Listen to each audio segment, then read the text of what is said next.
Welcome to the Big Fat Real Estate Checks podcast with Marco Kozlowski, where we help investors like you get the knowledge and skills you need to replace your JOB with passive cash flow for life. Hey, Marco here. I really wanted to share with you our earlier podcast that we created. Now, our mics were not the best, but the content was really strong, and I know you will learn a lot. We had an absolute blast recording this, and I know you're absolutely going to love it as much as we loved recording it. This extremely content-rich information will not only give you the edge in your real estate investing business, but in everyday life. Enjoy. Welcome back. In this episode, we're going to get into interviewing a property manager.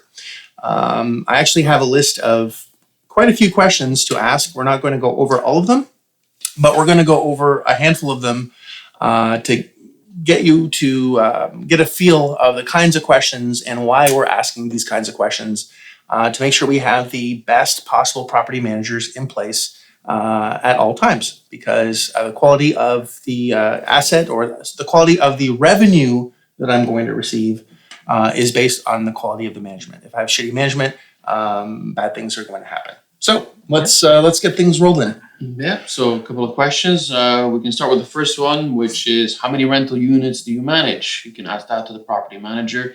Why do you want to know? Two reasons. One, if they don't manage enough units, so if they only manage 10 units in the area, then obviously they're considered inexperienced or not enough experience to be able to manage your property. You want someone with a lot more experience than that. But at the same time, if they manage, 1,500 units in your area, then maybe at that point you get lost in the shuffle too as a customer, and they may be getting in and over their heads, and you may not be getting the proper attention, or your property may not be getting the proper attention. So too little is not good. Too many is also not so good. You just need the right amount of units. We feel like anything between 200 and 600 units is kind of the right place where a property manager should be if you're going to hire them. It's kind of a Goldilocks theory, not too hot, not too cold, but just right. In the middle. Yeah, right in the middle. Next. For me is how to collect. How do they collect rents from the tenants? So, like we said in one episode, there's a couple of things. There's three things that can kill you, and one of them is management, and management that steals from you, or that doesn't collect the rent, or lets tenants get away with, I'll pay next week, it's okay, this and that. So that's very important. So I want to know how they pay and what their policy is around that. Ideally, in most of my properties, they pay by money order, but ideally what you want is to set up automatic ACH draws from the tenants. And again, this is going to depend on the asset class. If you're dealing with mobile home parks, that's probably not going to be possible because of the clientele you have there. But you could still do money orders on that, where there's a no cash policy.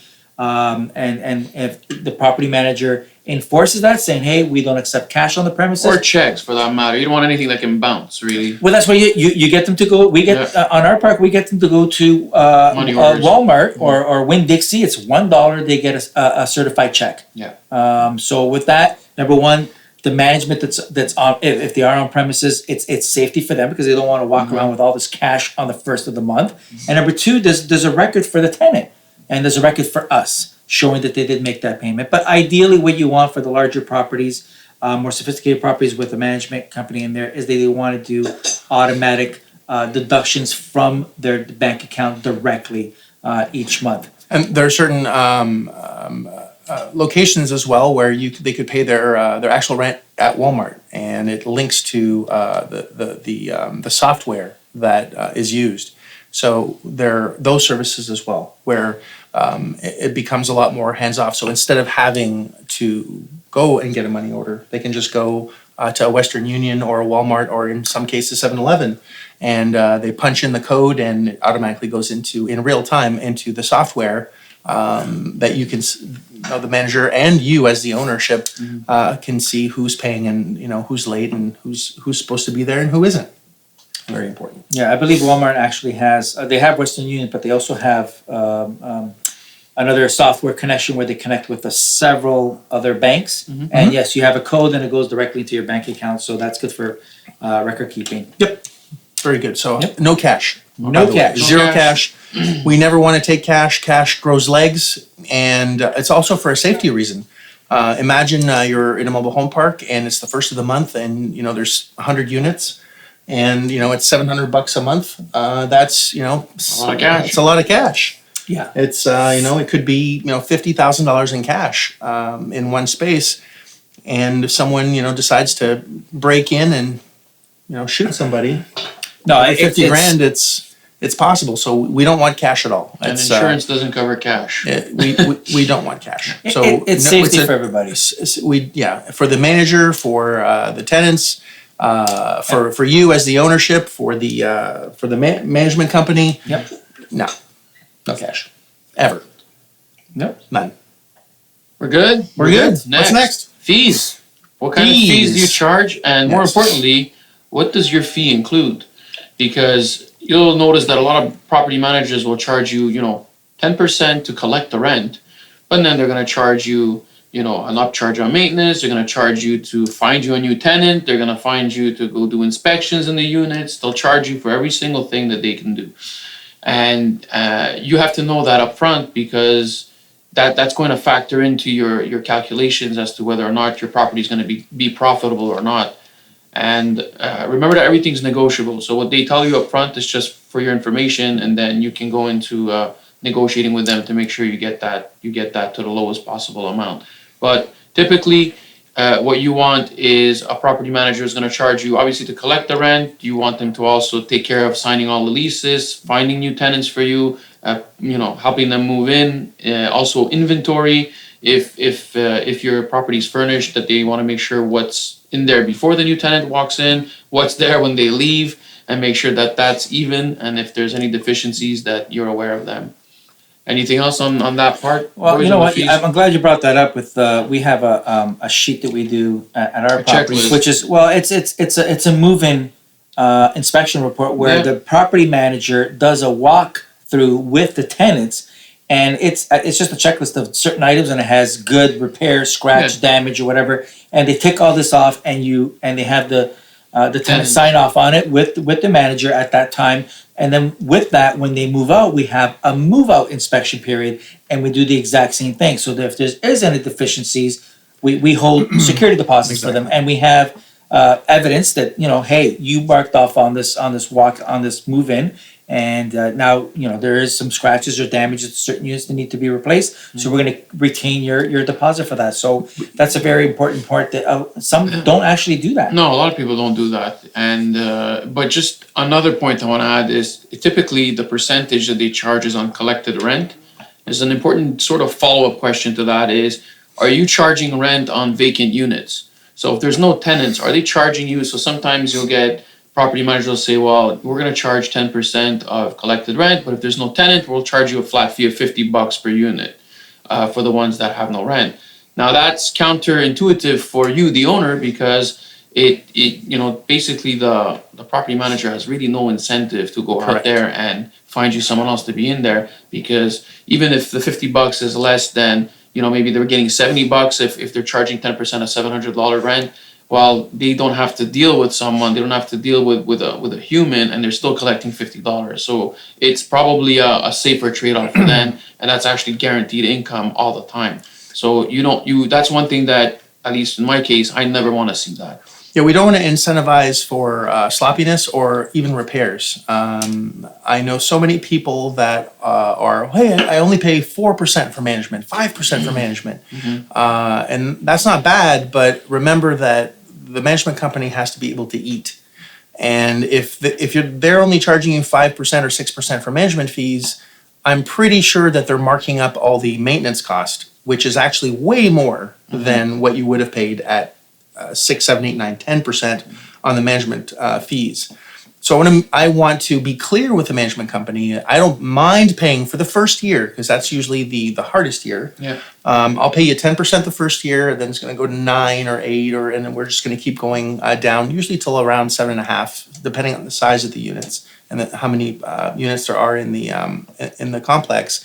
But I'm okay with paying them 10, but I don't want 1 penny to be marked up on any repair invoice. Or labor, because what's then they're being incentivized to fix things, where they're paid when things break. And also something to be worried about. I don't know if we have this covered in here, but in the sort of the short list that we have, but this has happened too many times where they say, well, listen, if something breaks, we're up to $200, or $50 or $100. We're not going to call you. We're just going to go ahead and fix it. Seems reasonable, right? So you're not getting call. Well, what can happen is, okay, well, change the light bulb, $100. Change this, $100. We went in and changed this, and then this, and then this, and then this. So they're charging like $600, which is the entire month's rent, on something that only cost $25 because they went in and did it on a different instance every single time. And it's in the agreement that they can do this. And, that's very shady, and it's dangerous, but they could do that. So be aware and set parameters and rules around. It's $100 per instance per month. Per unit. So their budget is a whole $100 in a whole month per unit without them having to call. So that way, if it happens multiple times, you instantly get alerted. And if they do it without your permission, you can unwind that and say, well, that's on you. Our agreement says once per unit per month, and you exceeded that. So sorry. Exactly.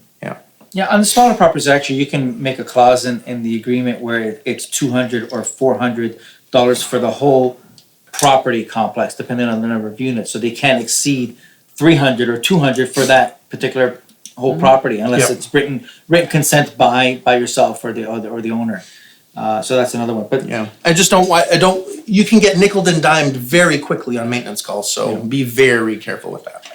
And on that note, with the fees, so if you do have a management company that's based on gross revenue, and so if it is on gross revenue, to take a percentage, what they could do to increase, not only they're going to nickel and dime you on maintenance and all that, but what they could do is start filling up units with unqualified tenants. Yes. And what happens when you have unqualified tenants? Number one, you're not going to get paid for the rent, and when that happens, it's going to cost you to evict them. And one of the questions you would ask is, do you have an eviction warranty? So if you brought someone in and you didn't screen them properly, and part of their job is to screen, do you get recompensated for the money you paid them? So if you have 15 people that they brought in, but they were all delinquent, do you now guaranteed, are you going to pay for the eviction? I think we had something very similar where the property management company, they do have, it was a park, I think in Florida, one of your mentees, and they had 4 people there not paying, and the management company doesn't evict them. They want extra money for that.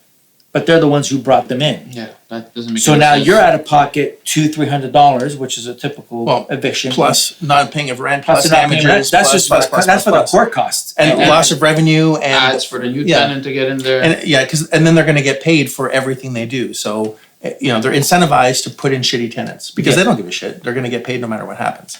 So that's not the kind of management company that you want. Well, no, but that's why you're asked them, do you have some kind of eviction warranty or screening warranty? If you bring a bad apple in and they're not paying, number one, we want to be recompensated for the money that we paid you, the percentage, which is 10%, 8%, plus you pay for the eviction.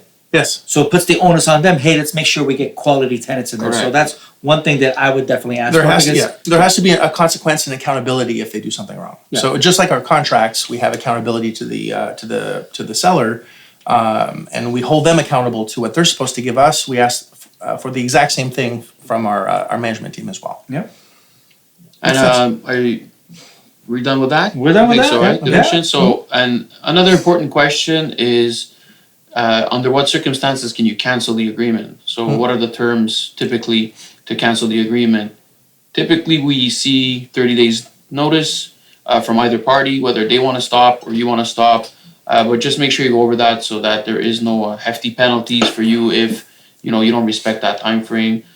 Some will put 90 days in there, which is extremely long, especially in the context that if you find out that property management is doing some shady things, they're stealing from you, or they're doing something that's not kosher. 90 days is a really, really long time. And some have a year, Yeah. and you don't want to do that. You want to have there's zero chance that we're going to stay together, married for a year if you don't have a track record. Correct. If you're not okay with a 30-day ousting period, then And on the other end, if they give you 30 days notice, because a lot of people think, well, if I have to give them only 30 days, then it's the same for them. Then I'll be stuck with no property management company. This is why we recommended on other episodes that you have to be able to have 3 property managers that are willing to go right away and take over your property. Because if a scenario happens where you have to let someone go immediately, or if somebody decides that they're closing shop and they're not working anymore, that you can replace them while minimizing the damage to your property, because you're not going to be there. You're not going to be flying there to manage the property. Somebody needs to be there to manage the property.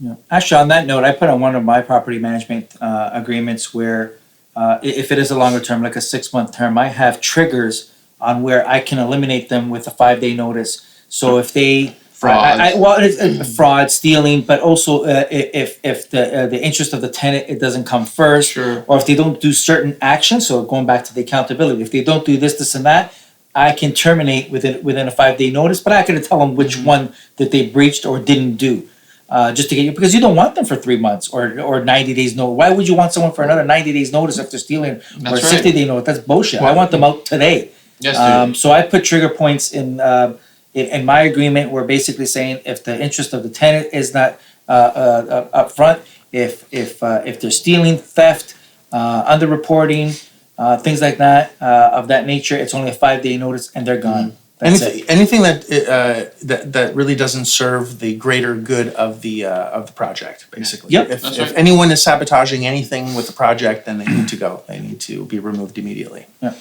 Whether it's a tenant or it's a manager or it's a contractor or anyone at all, anyone that is not there to really add as much value as possible to the project, they need to go quickly. Yeah, for sure. Just look at it that way. Yep. Another one. What steps do they take to market the property? So we don't want lazy management. Management's there. They're basically your eyes and boots on the ground. They're there to maximize your revenue, your rents, and to make sure that the tenants that are there remain there and they're happy there.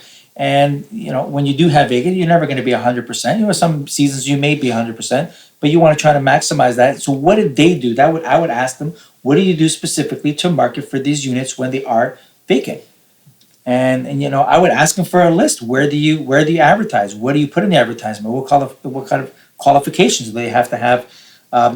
At least meet 2 months of rent in their income.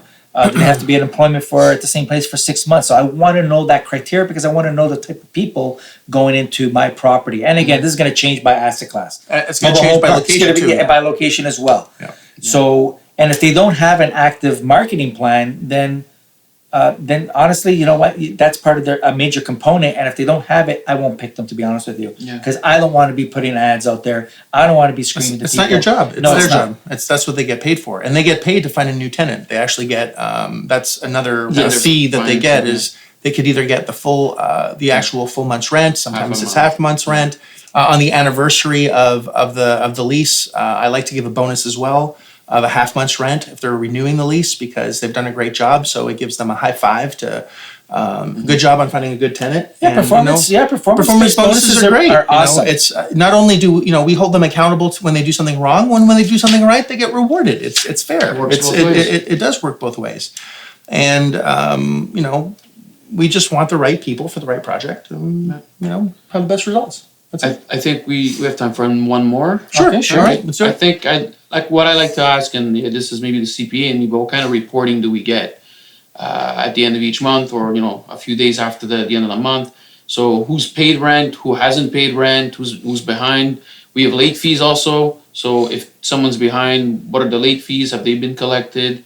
What are the expenses that were spent? So if there was any repairs and maintenance for that month, all that, so that on our end, we're able to build a financial statement for presentation, whether it's to the lender, whether it's to potential investors that are investing with us. But we need to know what's going on, and the numbers are also a good way for you to compare and see if there's any trends going on in your property. So if you can get these numbers on a monthly basis and you start noticing that collected rent is going down, then there's a question that you can ask your property manager. Otherwise, if you see that rent keeps going up, then maybe that's a good point or good time to start talking about those bonuses we're talking about, the performance bonuses.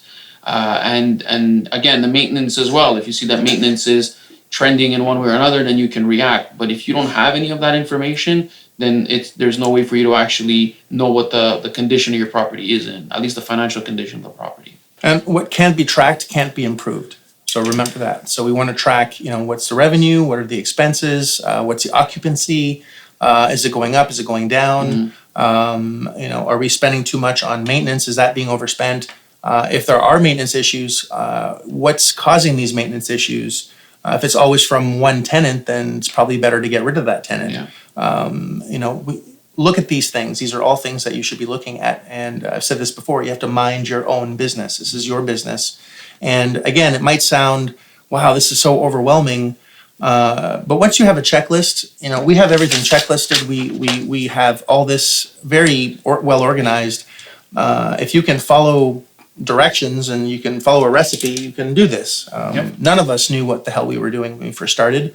And none of us, well, at least I didn't have me when I first started. You had the benefit of at least having my templates. We're constantly improving these things. I love to get better, but you're in a potentially great position to just cheat, look over our shoulders and go, I want this, I want you're that. allowed to. And we're like okay in with school it. where you're not allowed to cheat. Exactly. It's cheat. Why you're like you said, if you're trying to full time, why trying to learn this on your own when others have gone through this and they can help you, and that's what mentors and coaches and everyone are for, and just teachers and other people that have done it. Senseis. Sensei means someone that's already been there. Yes. So you cheat, but I guess when you're in school, cheating is a bad thing. But shit, if my little Mikey has the right question, the right answer, I'll copy off him. That's how business works. Yeah. You find the best consultant and you ask them what to do, and they tell you what to do, and you get those results. So, find someone that you can align yourself with that has the answers that can help you with all this stuff. And of course, we're always for hire. And if this is something you'd like to have us help you with, let me know. Marco@marcokozlowski.com. And we'll take care of you as best we can. Anyway, that's that. Hopefully that was helpful, and we'll see you on the next episode. If you like this episode of Big Fat Real Estate Checks, then show some love by leaving a comment and a good rating. Also, as a thank you for tuning in today, we've got a special free gift. The journey to passive cash flow for a life starts by finding deals, and it's easier than you think. Simply go to getdealsbytuesday.com, enter your email address, and we'll send you a free quick start course called Deals by Tuesday. Even if it's 11 p.m. Monday night, this course will show you how to find discounted real estate deals by Tuesday. It's that fast and simple. Go to getdealsbytuesday.com and start your journey toward life-changing cash flow today. Thanks for tuning in, and we'll see you on the next episode.